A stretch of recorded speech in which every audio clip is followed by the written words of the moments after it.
ನನ್ನ ಮಗಳು ಹುಷಾರಾಗಲೇಬೇಕು. ಅದಕ್ಕೋಸ್ಕರ ಏನು ಮಾಡೋದಕ್ಕೂ ನಾನು ರೆಡಿ.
ನೋಡ್ತಿದ್ಯಾ?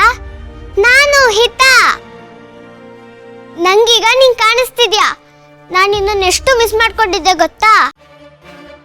ನೀನ್ ಯಾಕೆ ಇಷ್ಟ ದಿನ ನಾನು ಬಿಟ್ಟೋಗಿದ್ದೆ? ಹಿತಾ ಹಿತಾ, ನಿಜವಾಗ್ಲೂ ನಾನು ನಿನಗೆ ಕಾಣಿಸ್ತಿದ್ದೀನಾ? ಕಾಣಿಸ್ತಿದ್ಯಾ? ಮತ್ತೆ ನಿನ್ನ ನೋಡಕ್ಕಾಗದೇ ಇಲ್ಲ ಅನ್ಕೊಂಡಿದ್ದೆ. ಅಮ್ಮ, ನಿನ್ನನ್ನು ಯಾವತ್ತೂ ಬಿಟ್ಟೋಗ್ಬೇಡ, ನನಗೆ ನೀನ್ ಬೇಕು. ಅಯ್ಯೋ ದೇವ್ರೆ, ಏನಾಗ್ತಿದೆ ಇಲ್ಲಿ? ಹಿತಂಗೆ ಪ್ರಜ್ಞೆ ಇಲ್ಲದೆ ಅಲ್ಲಿ ರೂಮಲ್ಲಿ ಮಲಗಿದಾಳೆ. ಹಾಗಾದ್ರೆ ಈಗ ನನ್ನ ಜೊತೆ ಮಾತಾಡ್ತಿರೋದು ಯಾರು?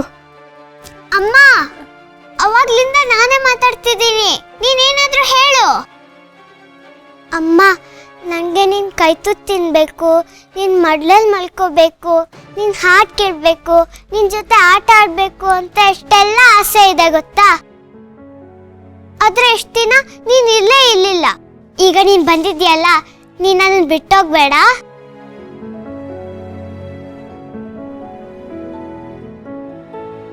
ಚಿನ್ನಿ, ನೀನು ಇಲ್ಲಿಗೆ ಹೇಗೆ ಬಂದೆ? ನಿನಗೇನಾಗಿದೆ? ಅಮ್ಮ, ನಾನಿಲ್ಲಿ ಬಂದಿಲ್ಲ, ನೀನ್ ಬಂದಿರೋದು. ಇದು ನನ್ನ ಮನೆ, ನೀನ್ ಇಲ್ಲಿಗೆ ಬಂದಿದ್ಯಾ? ಇಲ್ಲಿ ಎಲ್ರು ನೀನ್ ಯಾವತ್ತೂ ಬರಲ್ಲ ಅಂದಿದ್ರು, ನಾನು ಹಾಗೆ ಅನ್ಕೊಂಡಿದ್ದೆ. ಅದೇ ನೀನಿಗ್ ಬಂದಿದ್ಯಲ್ಲ, ನಾನಿದನ್ನೇ ಎಲ್ರಿಗೂ ಹೇಳ್ತೀನಿ. ಹಾಗೆ ಆ ದುರ್ಗಾನ ಮನೆ ಬಿಟ್ಟು ಆಚೆ ಕಳಿಸ್ತೀನಿ. ಹಿತಾ, ಬಾಯ್ಲಿ ನೋಡ್ಕಂದ, ನೀನು ಯಾರಿಗೂ ಏನು ಹೇಳಕ್ಕೆ ಹೋಗ್ಬೇಡ. ಚಿನ್ನಿ, ನಿನ್ನ ಹತ್ರ ಏನು ಹೇಳಬೇಕು ಅಂತಲೇ ಗೊತ್ತಾಗ್ತಿಲ್ಲ. ಆದರೆ ನೀನು ಈ ಸ್ಥಿತಿನಲ್ಲಿ ಯಾರಿಗೂ ಏನು ಹೇಳೋಕ್ಕಾಗಲ್ಲ. ಯಾಕೆ ಹೇಳಕ್ಕಾಗಲ್ಲ? ನಿನ್ನ ನೋಡಿದ್ರೆ ಎಲ್ಲರೂ ಎಷ್ಟು ಖುಷಿ ಪಡ್ತಾರೆ ಗೊತ್ತಾ? ಅಮ್ಮ, ನನಗೆ ಒಂದು ಡೌಟು. ಇಷ್ಟು ದಿನ ನಾನು ನಿನ್ನ ನೆಮ್ಸ್ಕೊಂಡಾಗ್ಲಿಲ್ಲ, ನೀನು ನನಗೆ ಕಾಣಿಸ್ಕೊಳ್ದೇ ಇದ್ರು ನೀನು ನನ್ನ ಜೊತೆ ಇದೆಯಾ ಅಂತ ನೀನು ಸೈನ್ ಕೊಡ್ತಿದ್ದೆ. ದುರ್ಗಾ ಕೂಡ ಅವಳು ನಿನ್ನ ಜೊತೆ ಮಾತಾಡ್ತಿದ್ದೀನಿ ಅಂತ ಹೇಳ್ತಿದ್ಲು. ಆದರೆ ನೀನು ನನಗೆ ಯಾವತ್ತೂ ಕಾಣಿಸ್ಕೊಂಡೇ ಇರಲಿಲ್ಲ. ಇವತ್ತು ಹೇಗೆ ನೀನು ನನಗೆ ಕಾಣಿಸ್ತಿದ್ಯಾ?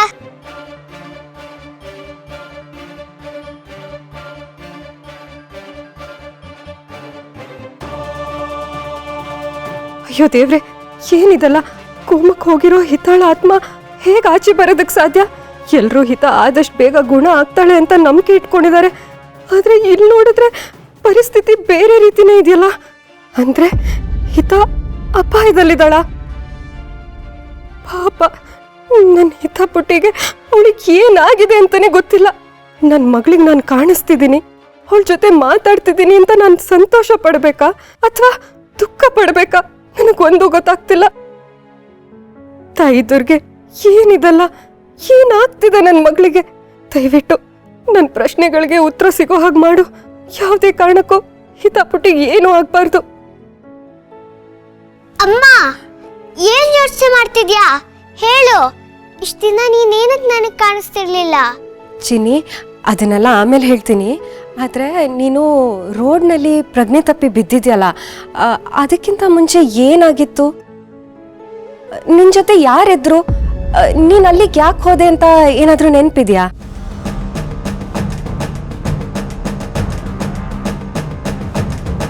ನನಗೆ ತುಂಬ ಹಸಿವಾಗ್ತಿತ್ತು ಅಂತ ಮನೆಯಿಂದ ಆಚೆ ಬಂದೆ.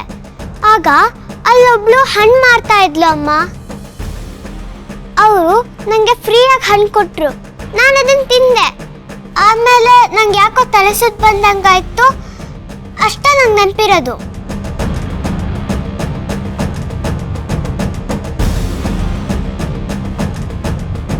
ಛೇ, ಈಗೇನು ಮಾಡಲಿ? ಯಾವ ವಿಷಯನೂ ಪೂರ್ತಿಯಾಗಿ ತಿಳ್ಕೊಳ್ಳೋದಕ್ಕೆ ಸಾಧ್ಯ ಆಗ್ತಿಲ್ವಲ್ಲ. ಆದರೆ ಹಿತ ಜೀವ ಅಪಾಯದಲ್ಲಿದೆ ಅನ್ನೋದಂತೂ ಸತ್ಯ. ಏನಾದರೂ ಸರಿ, ನಾನು ನನ್ನ ಮಗಳನ್ನು ಕಾಪಾಡ್ಕೊಳ್ತೀನಿ.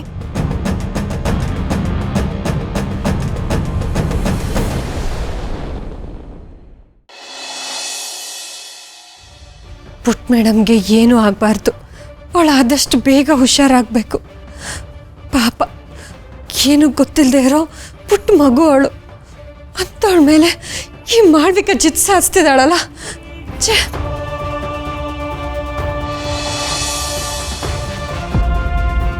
ಅಕ್ಕ, ಅಷ್ಟೊಂದು ಗಾಬರಿಯಾಗಿ ರೂಮಿಂದ ಯಾಕೆ ಹೊರಗಡೆ ಹೋದೆ?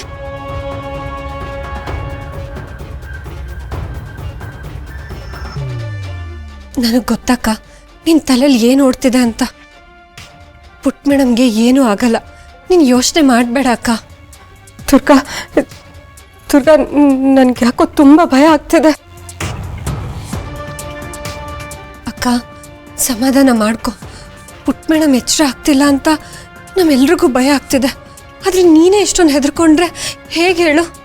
ಇಲ್ಲ ದುರ್ಗಾ, ನಿನಗೆ ನನ್ನ ಭಯ ಅರ್ಥ ಆಗ್ತಿಲ್ಲ. ನೀವೆಲ್ಲರೂ ಹಿತ ಕೋಮಕ್ಕೆ ಹೋಗಿದ್ದಾಳೆ ಅಂತ ಅಂದ್ಕೊಂಡಿದ್ದೀರಾ, ಆದರೆ ವಿಷಯ ಇನ್ನೂ ಭಯಾನಕವಾಗಿದೆ.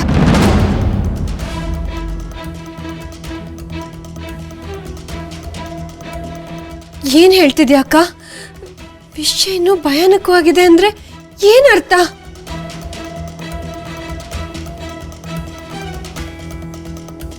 ಅದು ಏನೇ ಇದ್ರೂ ಪರವಾಗಿಲ್ಲ ಅಕ್ಕ, ಧೈರ್ಯವಾಗಿ ಹೇಳು. ನಾವಿಬ್ರು ಸೇರ್ಕೊಂಡು ಅದಕ್ಕೆ ಪರಿಹಾರ ಹುಡ್ಕೋಣ. ಒಟ್ಟಿನಲ್ಲಿ ಪುಟ್ ಮೇಡಮ್ ಮತ್ತೆ ಮೊದಲಿನ ಥರ ಕುಣ್ಕೊಂಡು ಆಟ ಆಡ್ಕೊಂಡು ಇರಬೇಕಷ್ಟೆ. ಹಾಗೆ ನಾವಿಬ್ರು ಮಾಡಲೇಬೇಕು.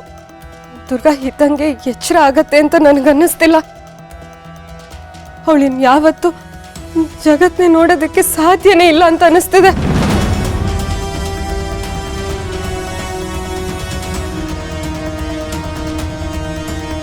ಅಕ್ಕ, ಏನ್ ಹೇಳ್ತಿದ್ಯಾ ನೀನು? ಹೆತ್ತ ತಾಯಿಯಾಗಿ ನೀನೇ ಹೀಗೆಲ್ಲ ಮಾತಾಡ್ತಿದ್ಯಲ್ಲ.